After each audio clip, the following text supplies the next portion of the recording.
ओम शांति। आप सब खुश हैं ना?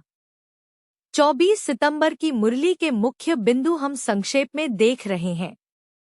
बाबा कहते हैं कि आपकी आत्मा रूपी बैटरी में अब चार्ज नहीं है, इसलिए बाबा उसे चार्ज करने का तरीका बताने आए हैं। वह तरीका है बाबा की याद। आप जितना याद करेंगे उतना चार्ज बढ़ेगा। आप जितना ज्ञान का अध्ययन करेंगे उतनी आपकी संपत्ति बढ़ेगी। इसलिए यदि आपकी आयु बढ़ती है तो आप सतयुग के आरंभ में आ जाएंगे। यदि संपत्ति बढ़ती है तो वहां आपको उच्च पद भी मिलेगा। यही ज्ञान और योग के बीच का अंतर है। इसके बाद हमारे सामने माया के बहुत से तूफान आते हैं जो हमें दूसरों को यह ज्ञान देने से रोकते हैं, क्योंकि बहुत से मिलावटी लोग आ गए हैं जो रिद्धि सिद्धि दिखाते हैं, यहाँ तक कि साक्षात्कार भी कराते हैं। जब ऐसा जादू होता है तो लोग उसी के पीछे भागते हैं। इसीलिए जैसा कि हम अपने सामान्य वीडियो में बहुत सारी टिप्पणियां देख सकते हैं, लोग कहते हैं कि आप सब मिलकर बहुत भ्रमित कर रहे हैं। इस भ्रम के कारण उन्हें यह सच्चाई भी एक भ्रम जैसी महसूस होती है।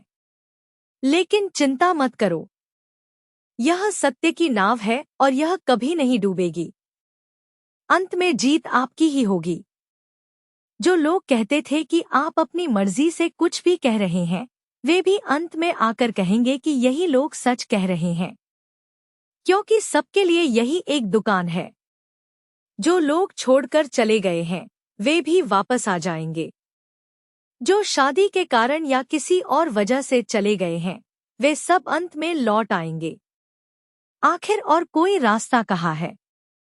बाबा कहते हैं कि भीष्म पितामह जैसे लोगों को भी यहीं आकर ज्ञान प्राप्त करना होगा। यह एक ही जन्म है आत्मा अभिमानी बनने का, क्योंकि आधा कल्प हम देहाभिमान में थे जो एक नशा था। उस नशे से बाहर आने का यह एकमात्र अवसर है। आत्मा को ही पुण्य आत्मा या पाप आत्मा कहा जाता है, भगवान को नहीं।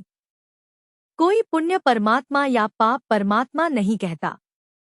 लोग कहते हैं कि भगवान सबके अंदर है, तो फिर भगवान भी मैला परमात्मा बन जाएगा, क्योंकि मनुष्य तो मैले काम करते हैं। बाबा इमरजेंसी लाइट का उदाहरण देते हैं। वह तब तक काम करती है जब तक उसमें चार्ज होता है। चार्ज खत्म होने पर हम उसे फिर से बिजली से चार्ज करते हैं, है न? उसी तरह आत्मा का चार्ज अब खत्म हो गया है। सर्वशक्तिमान से बुद्धि का योग जोड़ने से आत्मा में चार्ज भरता है। बाबा कहते हैं, नहीं तो चार्ज कैसे भरेगा? यह समझना चाहिए कि बाबा को याद न करने का मतलब ही है कि बैटरी खाली हो रही है। इसीलिए बाबा कहते हैं कि उन्हें याद न करना भी एक पाप है, क्योंकि जब आत्मा में चार्ज नहीं होता तो केवल कमजोरी ही प्रकट होती है। हम ज्ञान को दिन और भक्ति को रात कहते हैं। अब दिन आ गया है, क्योंकि ज्ञान का सूर्य बाबा आ गए हैं। इसलिए रात से वैराग्य होना चाहिए। रात की सभी बातों को, यानी इस नर्क की सभी बातों को भूलना होगा। केवल दिन को याद करना है, यानी स्वर्ग को ही याद करना है। यह शरीर नाशवान है, मिट्टी से बना है और मिट्टी में मिल जाएगा। उसके बाद क्या बचेगा? केवल आत्मा ही बचेगी। लेकिन अब उसमें चार्ज नहीं है। इसलिए बाबा को याद करते करते आत्मा में चार्ज भरकर वह घर वापस जाने वाली है। यह ज्ञान सिर्फ हमें मिला है। दुनिया में किसी को भी यह नहीं पता है, तो समझ लीजिए कि आप कितने बड़े बुद्धिमान बन रहे हैं। लेकिन बुद्धिमान बनकर भी यदि आप उसे लागू नहीं करते तो यह व्यर्थ है। आत्मा ने ही बाबा को पुकारा था, क्योंकि आत्मा में शक्ति नहीं थी। हमने पुकारा था कि बाबा आकर शक्ति भरें, तो याद करने से ही शक्ति चढ़ेगी। याद करने के लिए प्रेम होना चाहिए। कितना प्रेम होना चाहिए? बाबा, हम सिर्फ आपके हैं, हम आपके साथ ही घर वापस आएंगे। जैसे किसी लड़की की शादी होने पर उसके माता पिता उसे ससुराल छोड़ने जाते हैं, वैसे ही बाबा हमें ले जा रहे हैं। क्या वे लड़की को सिर्फ रात के कपड़ों में छोड़ आते हैं? नहीं, उसे अच्छी तरह से सजाकर भेजते हैं, है ना? उसी तरह बाबा हमें दैवीय गुणों के श्रृंगार से सजाकर भेज रहे हैं। लेकिन हमें हमेशा यह जांचते रहना चाहिए कि कहीं कोई आसुरी गुण छिपा तो नहीं है। यदि मन में माया का तूफान भी आए, तो वह कर्म में नहीं आना चाहिए। मन में जो है, उसे भी बाबा की याद और ज्ञान से मिटा देना चाहिए और दैवीय गुणों में बदल देना चाहिए। दुख हरकर सुख देने वाले पिता के बच्चे होकर हमें किसी को दुख नहीं देना चाहिए। क्योंकि हम दूसरों को सुख का मार्ग बता रहे हैं, तो हमें दूसरों को सुख ही देना चाहिए। ब्रह्मा, विष्णु, शंकर को रचने वाला, पालना करने वाला और विनाश करने वाला भगवान कह दिया गया है। लेकिन उन्हें भी रचने वाला भगवान निश्चित रूप से उनसे श्रेष्ठ होगा। वही त्रिमूर्ति शिव बाबा है। कभी कभी मृत लोगों की आत्मा दूसरों के शरीर में प्रवेश करती है ना? उसी तरह शिव बाबा भी ब्रह्मा बाबा के शरीर में प्रवेश करके यह ज्ञान देते हैं। हम कल्प पूरे 84 जन्म लेकर फिर से परमधाम घर वापस जाते हैं। अब भी हम उसी तरह जाने वाले हैं। यह स्मृति हमें इसी संगमयुग में आई है। जाने से पहले हम तमोप्रधान आत्मा को बाबा की याद से सतोप्रधान बनाते हैं, यानी बाबा को याद करके चार्ज करते हैं। उसी के माध्यम से सतोप्रधान बनकर हम सतयुग में आते हैं। यह ज्ञान आपकी बुद्धि में घूमता रहना चाहिए। जैसे एक पेड़ की भी एक आयु होती है, एक समय के बाद आयु समाप्त होने पर वह सूख जाता है ना? उसी तरह आज सभी मनुष्य सूख गए हैं। इसीलिए वे एक दूसरे को दुख देते हैं, क्योंकि उनमें शक्ति नहीं है। अंत में क्या होगा? विश्व का विनाश होगा, यानी शरीर नष्ट हो जाएंगे और आत्मा परमधाम घर चली जाएगी। लेकिन जाने से पहले शक्ति भरकर और उसके माध्यम से संपत्ति भी भरकर केवल हम बाबा के बच्चे ही जाते हैं। जब बाबा हमें विश्व का राज्य दे रहे हैं, तो हमें उन्हें कितना याद करना चाहिए। इतना ही नहीं, जब हम उन्हें याद नहीं करते, तभी माया वार करती है। क्योंकि माया आपको मारकर ही आपको संपत्ति प्राप्त करने से रोक सकती है। यही तो माया का काम है। और सबसे भयंकर वार काम विकार से होता है। इसलिए आपको यह समझना होगा कि आप युद्ध के मैदान में युद्ध कर रहे ब्राह्मण हैं। जो युद्ध के मैदान में होते हैं, वे ही तो लड़ते हैं। इसलिए माया के तूफान आप पर ही आएंगे। लेकिन कोई भी पाप नहीं करना है। यदि आपने किया, तो आप हार जाएंगे। मुख्य रूप से काम के प्रति सतर्क रहना होगा। इसके बाद आता है क्रोध। बच्चे कहते हैं कि बच्चे बहुत परेशान करते हैं बाबा, इसलिए गुस्सा करना पड़ता है, मारना पड़ता है। बाबा कहते हैं कि बिना मारे प्रयास करो। क्योंकि कल बाबा ने कहा था कि पुलिस को भी नहीं मारना चाहिए, है न? जैसे भक्ति में दिखाते हैं कि कृष्ण को ओखली से बांध दिया था, उसी तरह आप भी बांध सकते हैं। खाना मत दो, रो रो कर बच्चे कहेंगे कि अब से ऐसा नहीं करेंगे। फिर भी बच्चे होने के कारण वे फिर से गलती करेंगे ही। आपको ही उन्हें समझाना होगा। क्योंकि बाबा रोज कहते हैं कि विकार में मत जाओ, अगर गए तो कुल को कलंकित करोगे। फिर भी आप बार बार गिरते हैं न? लेकिन बाबा धैर्यपूर्वक रोज कहते हैं, तो हार होगी, फिर जीत मिलेगी, फिर हार होगी, फिर जीत मिलेगी।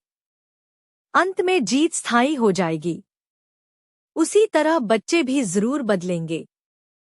इसलिए धैर्य से सिखाओ, नहीं तो वह आसुरी गुण आ जाएगा।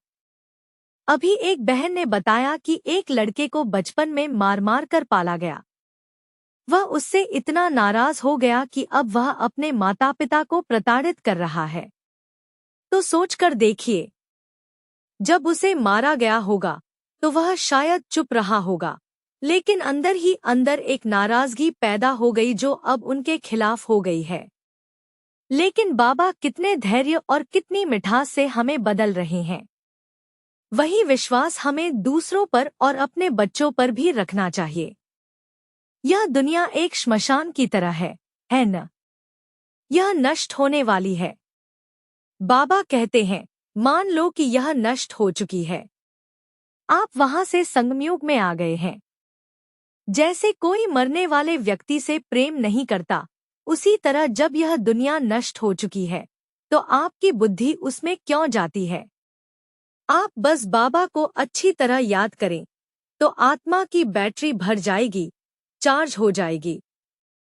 कुछ बच्चे अच्छी मुरली चलाते हैं, लेकिन उनमें योग का बल नहीं होता। इसलिए बाबा कहते हैं कि आपका दिया हुआ ज्ञान उनके हृदय को नहीं छूता। जो लोग कहते हैं कि ड्रामा में होगा तो देख लेंगे, उनसे बाबा कहते हैं, ठीक है, ड्रामा ही तो आपसे अभी पुरुषार्थ करवा रहा है। इसीलिए तो आप बाबा के बच्चे हैं, तो पुरुषार्थ करो। इसके बाद जो साधु संत और धर्मगुरु हैं, उन्हें बहुत गर्व है कि वे वेदशास्त्र जानते हैं। लेकिन अंत में जब यह सब समाप्त हो जाएगा तो वे यहाँ आ जाएंगे। जब उनके अनुयायी ब्रह्मा कुमारियों की ओर आएंगे तो उनका अहंकार अपने आप टूट जाएगा। यह सब अंत में जरूर होगा। आज हम देखते हैं न, सद्गुरु रविशंकर जैसे बहुत से साधु संत अंत में जरूर आएंगे। अभी AR रहमान भी विदेश में अक्सर ब्रह्मा कुमारी केंद्र जाते हैं। इससे हम जान सकते हैं कि समय निकट आ गया है। जब प्रसिद्ध लोग भी ब्रह्मा कुमारियों की ओर आ रहे हैं तो इसका मतलब है कि समय निकट है। इसलिए जल्दी से पुरुषार्थ करना होगा। अब बाबा पुरानी दुनिया और नई दुनिया के बीच का अंतर बताते हैं। यहाँ किसी भी चीज में शक्ति नहीं है। स्वर्ग में सोने के महल बनाने के लिए पर्याप्त सोना होगा, लेकिन यहाँ खानों में भी सोना नहीं है। सरकार को भी बाहर से कर्ज लेना पड़ रहा है, लेकिन वहाँ इतनी संपत्ति होगी कि आप दीवारों पर भी हीरे जवाहरात जड़ेंगे। अलादीन के चिराग रगड़ने से महल आने की कहानी उसी की याद दिलाती है। बाबा को याद करते करते हमारी संपत्ति बढ़ती जा रही है। दिव्य दृष्टि के माध्यम से हम स्वर्ग जाकर सब देख आए हैं। वहाँ राजकुमार और राजकुमारियों की बांसुरी भी हीरे की बनी होगी, तो सोचिए वे कितने अमीर होंगे। अब अगर कोई ऐसी चीज गहने के रूप में पहन ले तो लोग उसे मारकर भी लूट ले जाएंगे। तो उस दुनिया और इस दुनिया में कितना बड़ा अंतर है, देखिए। यह दुनिया हाय हाय वाली है और लक्ष्मी नारायण का राज्य वाह वाह करने वाला अद्भुत होगा। वहाँ सिर्फ वे ही नहीं होंगे, लक्ष्मी नारायण के साथ बहुत से लोग होंगे। हम ऐसे स्वर्ग के मालिक थे। इतना ही नहीं, नर्क में भी यानी द्वापरयुग की शुरुआत में भी सोमनाथ का मंदिर हीरे जवाहरात से बना था। तो सोचिए हम कैसे थे। जब आत्मा की शक्ति कम होती गई तो उन मंदिरों को मुगल शासकों और अंग्रेजों ने लूट लिया। उन्हें यह भी नहीं पता था कि उन हीरों को कहाँ रखें, तो वे उन्हें कब्रों में रख देते थे। इसीलिए मुगलों की कब्रों, जैसे ताजमहल, में नीचे एक तहखाना जैसा लगता है। कहा जाता है कि वे वहां रखते थे और उसे अंग्रेजों ने लूट लिया। अंत में हम खाने के लिए भी मोहताज हो गए हैं। लेकिन जल्द ही एक सर्वसंपन्न दुनिया आने वाली है। उससे पहले आपको क्या करना है? आत्मा रूपी बैटरी को बाबा को याद करके अच्छी तरह चार्ज करके पवित्र बना लेना है। बस इतना ही। लेकिन इसी में माया का युद्ध होगा।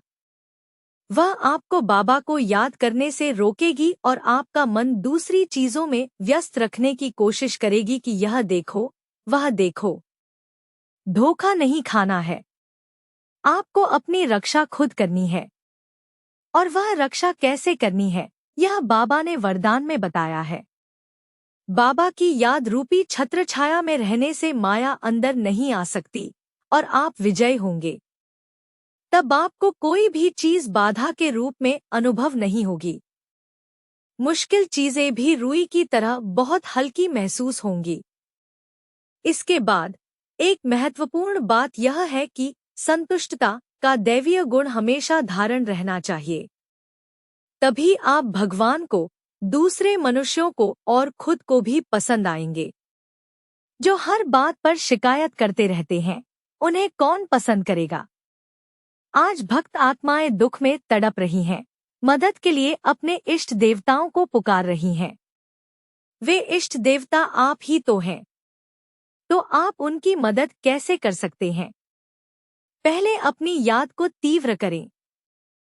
फिर ज्ञान में जो कुछ भी सुनते हैं, उसे अपने गुणों में बदलें।